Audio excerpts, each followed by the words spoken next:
morning students. Today we will start a chapter 5th. What is the name of this chapter? Name is data handling. Today I will give introduction about this chapter, what we do in this chapter. So first the data, the word is given data. What is meaning of data? Data the collection of information.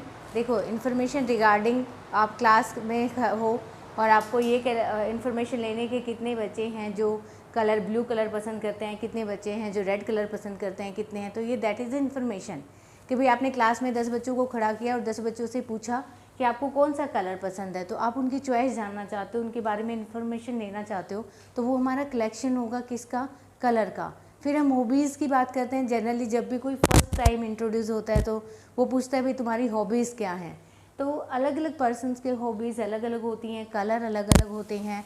तो हम किसी के बारे में details, जैसे अगर आप अपने गांव में जाते हो और गांव में लिटरेसी रेट आपको चेक करना है, तो वहाँ से आप डाटा कलेक्ट करते हो कि एक फैमिली में कितने लोग लिटरेट हैं, कितने लिटरेट हैं, तो ये सब पता करना that is the collection of information. उस कलेक्शन ऑफ इन्फॉर्मेशन को लाते हैं हम, उसको हम नाम देते हैं डाटा का।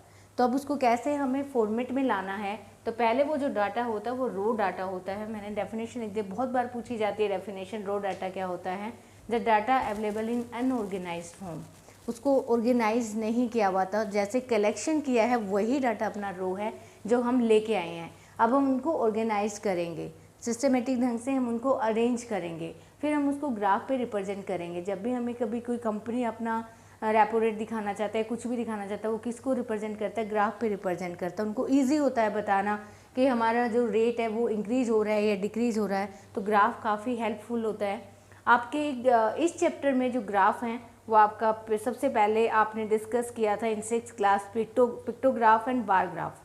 अब हम इस क्लास में 8th क्लास में डिस्कस करेंगे double bar graph, histogram and pie chart. देखो काम तो इनका एक ही है कि हम जो भी डाटा लाते हैं उनको दिखाने का ही काम करते हैं, बट कौन सा किसके लिए ईजी होता है उनमें से हम चूज़ कर लेते हैं। तो पहला जो सबसे पहले पिक्टोग्राफ आता है। अगर आप पिक्टोग्राफ की बात करो तो कोई भी जो डाटा लाए हैं हम उसको किस फॉर्म में दिखाना चाहेंगे, पिक्चर की फॉर्म में दिखाना चाहेंगे। ग्राफ के लिए सबसे मेन जो चीज़ होती है वो होती है आपकी स्केल। आप कोई भी ग्राफ रिप्रेजेंट कर लो, पिक्टो कर लो, बार कर लो, double histogram and pie chart, आपको स्केल की नीड पड़ेगी। एक्सेप्ट दिस, पाई चार्ट को छोड़ दो, इसमें मुझे स्केल नहीं चाहिए, इसके लिए मैं लास्ट में आपको बताऊंगी, बट इन सब के लिए मुझे क्या चाहिए, स्केल चाहिए। तो 6th क्लास में भी बताया गया था, 7th में भी बताया जा रहा है, स्केल प्रॉपर लेना होता है। अगर हमारा जो कलेक्शन ऑफ डाटा है उसकी रेंज 50 तक है तो हम 5 का स्केल लेते हैं, अगर 500 तक है तो हम 50 का स्केल लेते हैं, अगर 1000 की तक है तो हम 100 का स्केल लेते हैं, और इससे ज़्यादा है तो हम अपना स्केल इंक्रीज़ कर लेते हैं। जैसे इसमें आप 100 की बजाय 200 भी ले सकते हो, नो प्रॉब्लम, और 100 भी ले सकते हो। और इससे ज़्यादा है, जैसे 5000 है तो वहाँ पे स्केल आपका 1000 का रहेगा। तो डिपेंड करता है आपका डाटा किस रेंज में है, उसके अकॉर्डिंग लेंगे। अगर हमारा डाटा 5000 की रेंज में है और अगर हम 5 का स्केल लेके चले तो हम उस लाइन पे रिप्रेजेंट कर ही नहीं पाएंगे। तो दिस इज़ कॉमन सेंस, ये आपका रीजनिंग से आप इजीली फाइंड कर पाओगे कि हमें कहाँ पे कौन सा स्केल लेना है। तो फर्स्ट पिक्टोग्राफ पे आ जाओ। पिक्टोग्राफ में भी ज़रूरी है आपको क्या पता होना चाहिए, स्केल। अगर मैं कोई पिक्टोग्राफ रिप्रेजेंट करना चाहती हूँ और मेरा डाटा ये है 5, 20, 30 एंड 35, तो ऑब्वियसली मैं ये किसके बीच में लाई कर रहा है, 50 में, तो मैं यहाँ पे 5 का स्केल लूँगी। और आप कोई भी पिक्चर, जैसे आपको ये रिप्रेजेंट करनी है, जनरली हम ये रिप्रेजेंट करते हैं, आप ऐसे रिप्रेजेंट कर लो, that is your choice. Human being दिखाना है तो हम ऐसे दिखा लेते हैं। तो ये पिक्चर्स हैं, एक को हम रिप्रेजेंट करेंगे 5 का, तो यहाँ पे आप अपना डाटा लिखोगे और यहाँ पे आप अपनी क्या रिप्रेजेंट कर दोगे, पिक्चर रिप्रेजेंट कर दोगे। अब जैसे अगर आपने स्केल 5 का लिया है तो ये किसको रिप्रेजेंट कर रहा है, 15 को। अगर आपने 20 लिखा है तो यहाँ पे आप ऐसे ऐसे कितनी पिक्चर बनाओगे, 4 पिक्चर बनाओगे, क्योंकि आपको पता है कि एक पिक्चर किसको रिप्रेजेंट कर रही है, 5 को। तो this is our scale and this is our pictograph. अगर बार ग्राफ की बात की जाए तो बार ग्राफ में एक आपकी ये एक्स एक्सिस होती है, वाई एक्सिस, इसको इस टाइम हम बोलते हैं कौन सी axis, horizontal.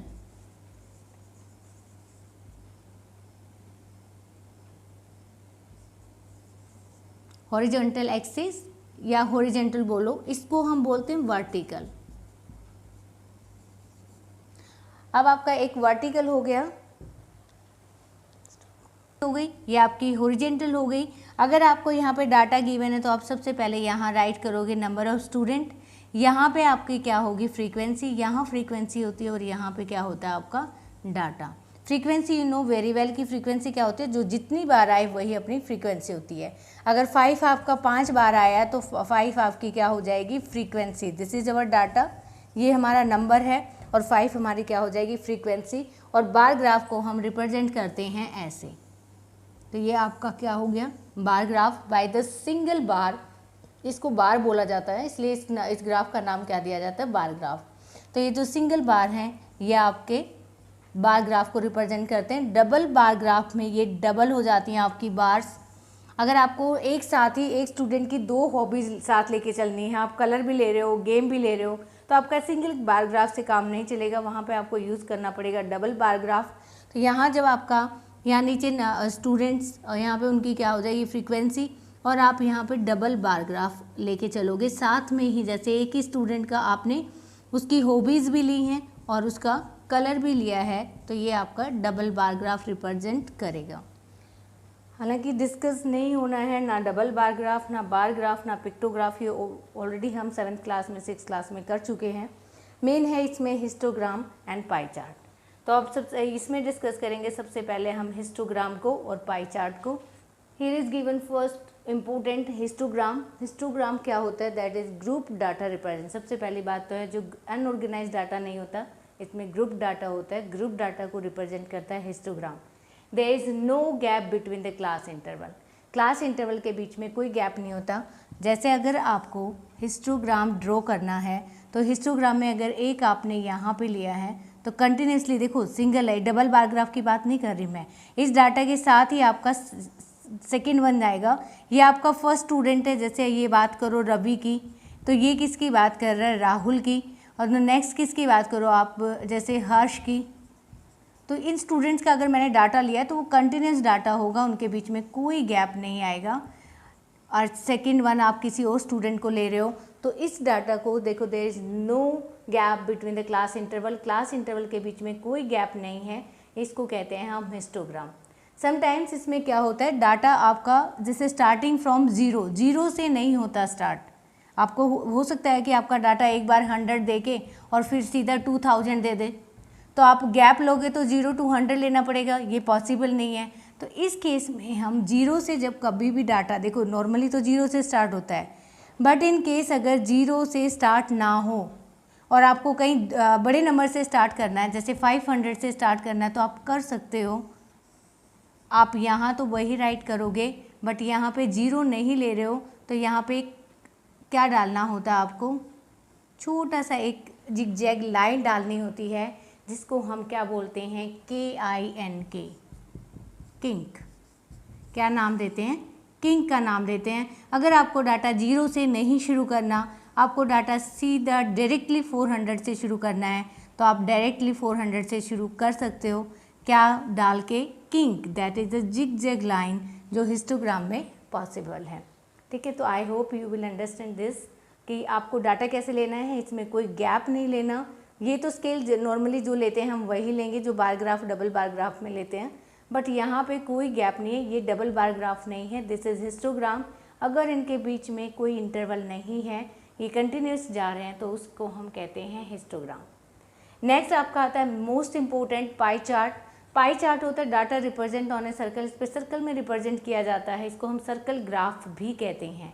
And it shows the relationship between whole and its part. देखो जब हमने फ्रैक्शन पढ़ाया जाता है तो ये आपका होल होता है और इसके सेंटर से जो पार्ट हुआ इसको हम पार्ट कहते हैं। This is called circle graph, इसको सर्कल ग्राफ और पाई चार्ट कहते हैं। जैसे अगर मैं इस पर रिप्रेजेंट करना चाहूँ कोई भी डाटा तो मैं रिप्रेजेंट कर सकती हूँ। मेरे यहाँ पे कितने 4 चीज़ों को दिखाना है, अगर मैंने यहाँ पे 4 सब्जेक्ट दिखाना चाहा तो मैं हिंदी को, इंग्लिश, साइंस और SST को दिखा सकती हूँ। आप मार्क्स दिखा सकते हो, प्रोग्रेस दिखा सकते हो, कुछ भी दिखा सकते हो। तो whole part and part of fraction को हम रिप्रेजेंट कर सकते हैं बाय द पाई चार्ट। अब इस पाई चार्ट को सबसे मेन चीज़ होती है हमारी, इसमें क्या होता है सेंटर एंगल, और आपको पता है कि जो सेंटर एंगल होता है वो कितने का होता है, सेंटर एंगल इज 360 डिग्री। इसी पे डिपेंड करता है कि हमें कैसे ड्रॉ करना है। अगर आपको हिंदी में दे रखा है, मैंने यहाँ पे एंगल गिवन है, देखो पहली लाइन लिख रही हूँ, if angle is given. Sometimes आपको ग्राफ में एंगल गिवन मिलेंगे। अगर एंगल गिवन है और मुझे क्या फाइंड करना है, if angle is given and we have find the quantity या मार्क्स, जो भी मुझे फाइंड करना है, अगर क्वांटिटी फाइंड करनी है तो फॉर्मूला गिवन है। देखो आपको एंगल गिवन है यहाँ पे 45, यहाँ पे गिवन है 75। अब मुझे तो एंगल नहीं चाहिए, मुझे क्या चाहिए, इसके मार्क्स चाहिए। ये आपका कौन सा सब्जेक्ट है, जो भी आपने पहले लिया था, इंग्लिश था, या आपका मैथ्स था, या आपका साइंस था, और या आपका एसएसटी था। जो भी सब्जेक्ट है, मुझे इसके मार्क्स निकालने हैं। तो आप इजीली इसके मार्क्स निकाल सकते हो, क्योंकि आपको क्या गिवन है, एंगल गिवन है और टोटल मार्क्स गिवन है। टोटल मार्क्स मान लिया हमने कितने गिवन है, 400। तो अब आपको क्या निकालने हैं, इंग्लिश के मार्क्स निकालने हैं। तो आप इंग्लिश के मार्क्स निकाल सकते हो। जो एंगल गिवन होता है, if angle is given then find the quantity. How to find, formula देखो, सबसे पहले आप जो एंगल गिवन है इंग्लिश का, अब आप यहाँ लिखोगे मार्क्स ऑब्टेन इन इंग्लिश। सबसे पहले आपने एंगल लिख लिया, देखो बहुत ही ईजी है ये, एंगल लिखा, फिर आपको टोटल सेंटर एंगल लेना है। टोटल सेंटर एंगल कितना है आपका, 360, और मल्टीप्लाई कर देना है किससे, टोटल मार्क्स से। अब आप इसको काट के जो भी आंसर आएगा आपका, आपने इसको कट कर दिया तो आपका जैसे 4 9 जा और ये 9 5 जा, तो आपके जो मार्क्स आए वो कितने आए, आपके 50 मार्क्स आए आउट ऑफ 100। तो आपने मार्क्स फाइंड कर लिए किस सब्जेक्ट के, इंग्लिश सब्जेक्ट के। तो ये फॉर्मूला, इसमें फॉर्मूले यूज़ होंगे 2। अगर आपको एंगल गिवन है तो हम नंबर कैसे फाइंड करें, अगर नंबर गिवन है तो हम एंगल कैसे फाइंड करें। किसी भी सर्कल ग्राफ को रिप्रेजेंट करने के लिए आपके पास एंगल होना बहुत ज़रूरी है। मोस्ट इम्पोर्टेंट थिंग होती है, मोस्ट इम्पोर्टेंट होता है एंगल। चलो अगर आपको मैं एक सर्कल ग्राफ देती हूँ और मैं कहती हूँ कि इसमें 4 क्वांटिटी रिप्रेजेंट करो, तो आप 4 क्वांटिटी ऐसे रिप्रेजेंट करोगे, ऐसे करोगे, कैसे करोगे। उसके लिए मेनली आपके पास क्या होना चाहिए, अगर आपके पास एंगल है, सेंटर एंगल से 60 है, तो आप 60 को एटलीस्ट दिखा तो सकते हो कि हाँ ये 60 है। दूसरा आपका 120 है, चलो ये 120 है, तो आप इसको 120 रिप्रेजेंट तो कर पाओगे, हाँ ये लाइन मेरी 120 को रिप्रेजेंट कर रही है।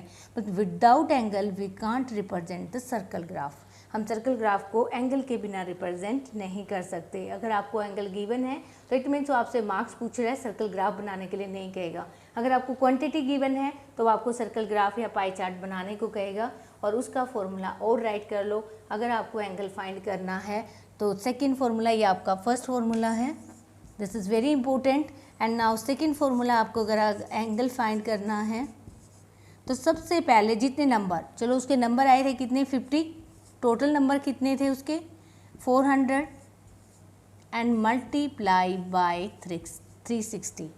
देखो अब आप इसको अगर कट करोगे 5 8 जा और आप इसको करोगे तो ये 45 डिग्री आपका वापस आ गया। इसमें क्या किया, जो क्वांटिटी गिवन है, क्या लिखा आपने, गिवन क्वांटिटी। देखो नंबर की जगह कुछ और भी हो सकता है, that I use this word quantity. और नीचे total quantity and multiply by centre angle 360 degree. इसका फॉर्मूला क्या बना आपका, given angle divided by total angle and multiply by, देखो given total angle total quantity